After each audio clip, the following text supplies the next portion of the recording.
নিজ নিজ থানায় ফিরতে শুরু করেছে পুলিশের সদস্যরা।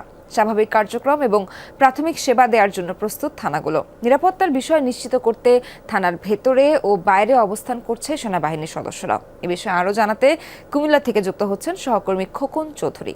খোকন, জানাবেন যে সব থানায় কি পুলিশ সদস্যরা ফিরেছেন এবং পুরো দস্তুর কি কার্যক্রম শুরু হয়েছে কিনা? ঊর্ধ্বতন কর্মকর্তারা এই বিষয়ে কি বলছেন?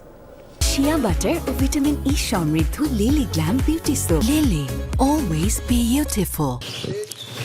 সোহার, কুমিল্লায় যে 18টি থানা রয়েছে, 18টি থানার মধ্যে কিন্তু বিশেষ করে 5 তারিখের পর থেকে যে ব্যাটালিয়ন আনসার এবং আনসার সদস্যরা প্রথমে থানা নিরাপত্তার দায়িত্ব গ্রহণ করেন এবং পরবর্তীতে কিন্তু সাথে সেনাবাহিনীও যুক্ত হন।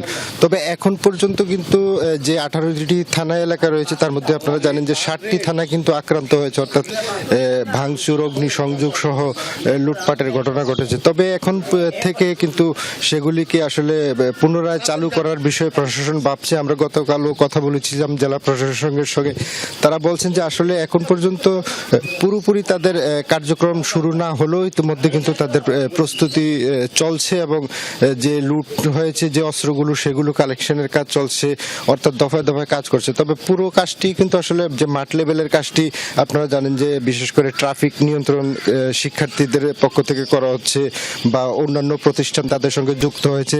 এছাড়া যে আইন শৃঙ্খলা বাহিনীর বিষয়টি কিন্তু আসলে সেনাবাহিনী রাতের বেলা বিভিন্ন জায়গায় এবং দিনের বেলা টহল দিচ্ছে।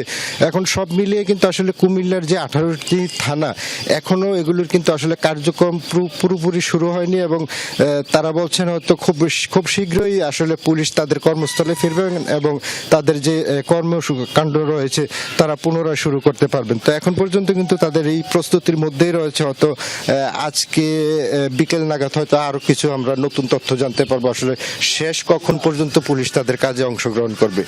সোহার, খোকন, ধন্যবাদ আপনাকে যুক্ত হওয়ার জন্য কুমিল্লা থেকে।